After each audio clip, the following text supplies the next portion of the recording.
Oh, okay. Okay, you see that? Okay. For our Zoom folks, for our Zoomers, woo! Generation X and Y and Z. Generation Z Zoomers. So here we go. Wow. Here we go. So we got a big, wonderful class today. Thank you so much for showing up, everybody. We've got a lot of material to cover today. Today is going to be our part 4, I believe. I can double check that here. I believe it's our part 4 of Inside the Voice of Falling Down. Falling Down. Inside the Voice of Falling Down. Part 4. Now, we have worked tirelessly on this script. We have almost completed the entirety of this script. And so, wow, goodness, we've got some good stuff to share with you today. And, let me double check here. We are there. Part 3, yes, part 4. Ha-ha! Part 4 of Inside the Voice of Falling Down. Inside the Voice of Love, Falling Down. Love, Falling Down. Inside the Voice of Love, Falling Down. Graham Smith, Cass McLeod. Graham Smith, Cass McLeod. She's amazing playwright, and she wrote this script all by herself. And so, let's just jump right into it, folks. Here we got our full script, finally. We've really narrowed it down to a, readable presentation here. So, the last scene that we had was when our main character, the girl who disappeared, right? She magically appears back on the bus randomly late at night, remote location, and she just jumps on the bus and she gives one of the most stunning sections of dialogue in the whole movie. So, very good. That's where we were at last time. And I think we read most of it. So, I think what we're going to do is I want to drill this dialogue into your guys' head because it's some of the most important dialogue in the film, as I had said just a few seconds earlier. So it's really important that we maybe read this again. So here we go. So she jumps onto the bus, right? It's minimal. It's slow introspection music, almost kind of like breathing. And she looks forward. She's calm. She's collected. She knows exactly what she wants to get accomplished with everything that she's been doing. And so, here, I'll leave this up here and I'll read it with you guys over here. So she walks in and she looks at the camera and she says, "They think disappearance is an event. A mistake, a crime, a gap in footage. But sometimes it's just nothing. People want everything to mean something. Every step, every choice, every silence, like the world owes them an explanation. Most of it, though, most of it doesn't mean anything. At least not in a big way that they hope. No, we're small. We're temporary. We forget each other all the time. Humanity didn't fail me. It just kept moving. That's what it does. It keeps moving.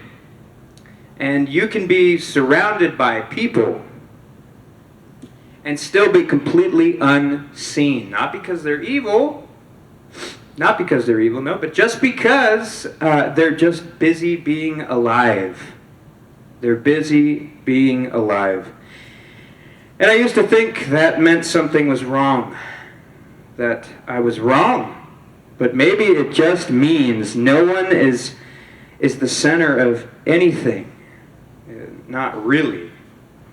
Life doesn't promise meaning. It doesn't promise fairness. It doesn't promise to hold you. It just happens. You know. And once you realize that, you're free. You're free. Free from needing to be understood. Free from needing to be kept. Free from needing to be remembered. Wow. Okay? And so then it ends, and the bus enters the next town, and she slowly walks off, and that was it. That was it. So that was the big dialogue that was pretty impactful, I would say. So, get our papers in an order here. Okay. So anyway, some of the best dialogue in the film, quite honestly. So we're gonna break that down real quick for you. We're gonna go ahead and break that down. So let's consider the structural purpose of that scene, where she's entered the bus, she's reappeared after being gone for, gosh, 7 months. You know, the detective is stuck in this deductible, if you will, wondering where she went. And her mom's wondering, her friends, her family, whatever. Everyone's wondering where she went. She was gone for 7 months. And she just reappears randomly on this bus late at night in a peaceful fashion, still dressed in the way that she was dressed. Nothing really happened to her. She just had exited this reality, which is hard for those who are so ingrained in it, who are so absorbed in it, to really kind of understand or to take in. That's quite a bit. And so before the dialogue even begins, there's this silence it dominates. The silence is just, you can feel it. It's this aura, quiet aura. And the bus driver is silent, right? Bus driver barely speaks, which is pretty typical. And the environment is, emotionally flat. So this is very intentional because we're setting it up. No one reacts when she boards. They just think it's just like an average night, End of the shift, the bus driver's picking up his last few, passengers, and then he's going to go home and crack a cold one, or what will you? So this whole scene is establishing this, which is very relevant to our Gen Z, is this modern isolation. But here's the key: it's without drama. Without drama. It's not horror. It's not fantasy. It's this liminal existence is what's going on. It's a liminal existence. The bus, is literally between states, between towns and identities, and between narratives of those who are riding the bus. So when she speaks, she's not necessarily explaining the plot. She is reframing the meaning of disappearance in a sense of introspection. So when we're sitting there watching her talk, it's not like people are just, watching her and she's just talking to herself like she's crazy. No. This is all inward, but we're seeing it. We're seeing a glimpse of inside. The voice of love falling down. So, then we go to our opening lines, right? They think disappearance is an event, a mistake, a crime, a gap in the footage. And so what she's doing is she's naming how society categorizes loss. She's naming how society categorizes loss. It's this event which is equal to being contained. It's a mistake, which is equal to accidental, right? These are all words that we use in society. The crime, right, is violent violent, and the gap is measurable, right? So she's already using lingo to help break down what she's trying to explain to everyone so that you can understand. And so she reduces this disappearance to language categories, and then she breaks them. And she says, but sometimes it's just nothing. And that line really is the pivot. That line is the pivot. She reframes disappearance as absence without narrative. I'll say that again. She is reframing the disappearance as absence without narrative. And so she's rejecting casuality. You know, she's refusing to be casual. She's refusing to assimilate, if you will. And so, you know, the next lines go on. People want everything to mean something. Every step, every choice, every silence. And this is very much a commentary on human pattern seeking, psychologically, that is. You know, humans are meaning-making machines. Us human beings, we are meaning-making machines. Oh. And we cannot tolerate randomness, per se. And so she's observing that people demand explanation because uncertainty feels unsafe then. You know, like the world owes them an explanation, she says, literally. That's the key. That's the key right there to that. So she's identifying this entitlement, the same entitlement she's referring to in the opening monologue, to teach this connection. And, you know, just for reference, we can go back to the opening monologue. They're right here. I've always kept company without incident, but that's precisely the point. As a woman, I see more than they think I do. There's this quiet entitlement. Whoa, there it is right there. Right? So that's what she's talking about. She's identifying the entitlement, the same entitlement that she's talking about at the beginning, about love. And so we're teaching, she's showing you this connection. Very much, very cool. And then we get in kind of to the core, for lack of better words, nihilistic realization of it all with the next lines where she says, we're small, right? We're small, we're temporary, we forget each other all of the time. Now, this is existential realism. This is not depression. This is existential realism. This is what happens. And you notice, to prove my point, is there's no anger here. She's not angry. There's no bitterness. She's just observing. It's an observation. That's all it is. It's just an observation. You know, and then she continues onward. Humanity didn't fail me. It just kept moving. See, so she's not blaming. You know, your average girl who's, you know, 18 and what will you would think that she was, you know, blaming or whatever, but no. She says, humanity didn't fail me, it just kept moving. This is extremely mature, extremely wise for someone her age. She's not blaming society, she's accepting indifference.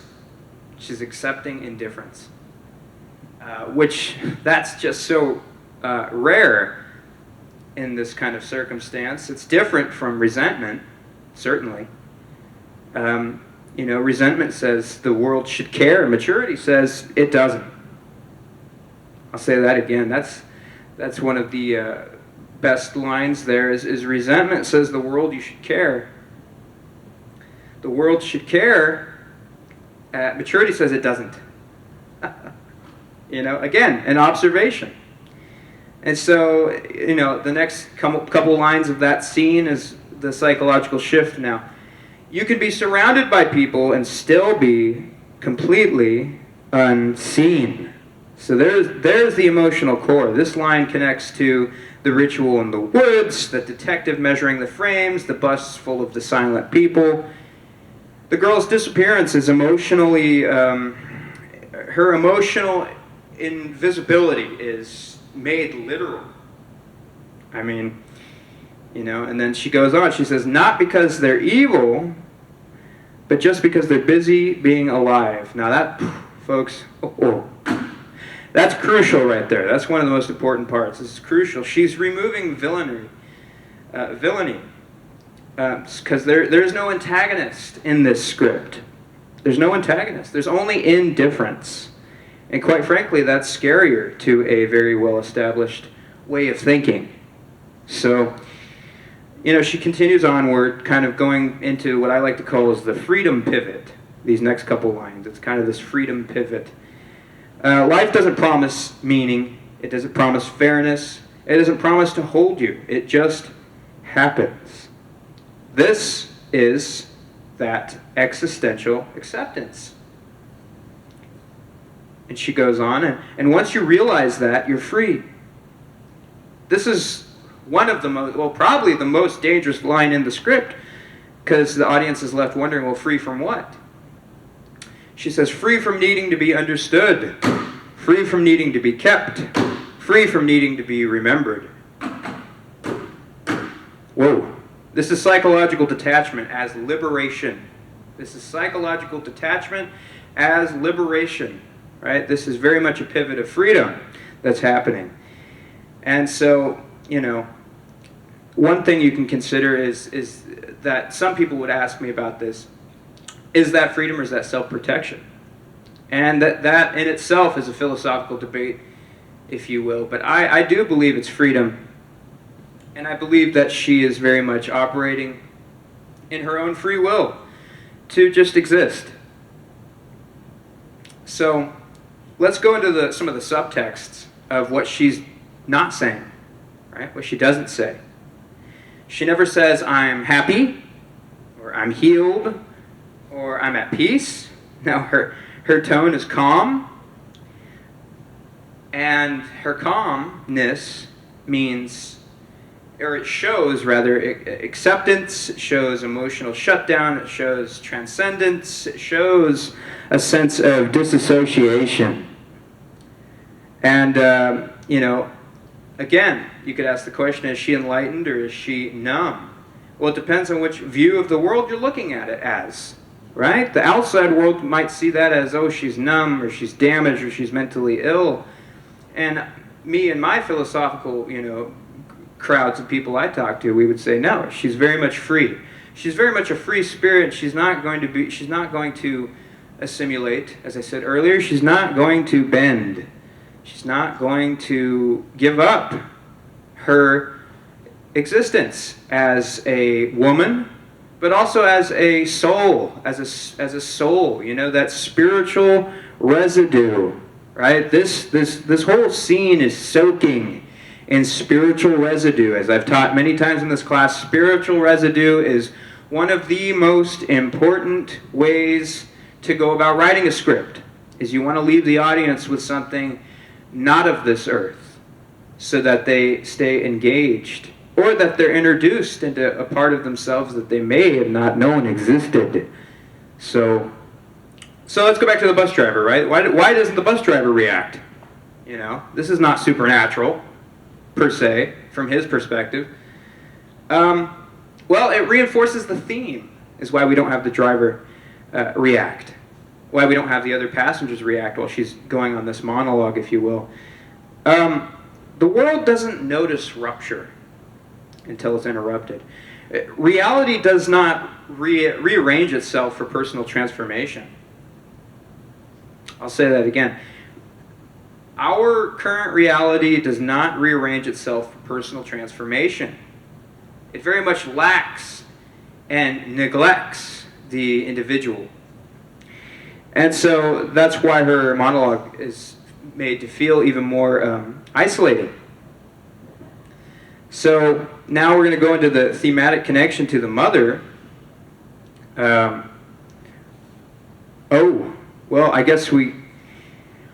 haven't said that part yet. One thing that I wanted to go over is we have a new scene where, it's the ending of the film. It's the very end. It's our very last scene, and it's an interaction between her and her mom. And I debated whether I would go over it today in class, but Well, I guess we'll see. We'll see how much time I have on the prompter here. Let me double check that our Zoom recording is still going for my online students. Lots of them going here. Okay, yeah, I think we have enough time for that.